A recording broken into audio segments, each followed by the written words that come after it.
Well, have you filled out your census forms? Probably not, according to the U.S. Census Tracker. Alabama ranks 29th. That means only about half of the state has responded.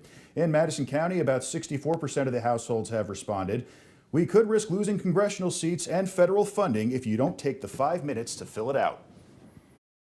$675 billion each year is determined based on census data. That includes things like Medicare, transportation, education, food stamps, unemployment insurance. Things like that are determined based on census data, or how much a city or a state gets is based on the census data. Now, you have until the end of July before census surveyors visit households to get them filled out. For more information on how to complete the census, just visit rocketcitynow.com.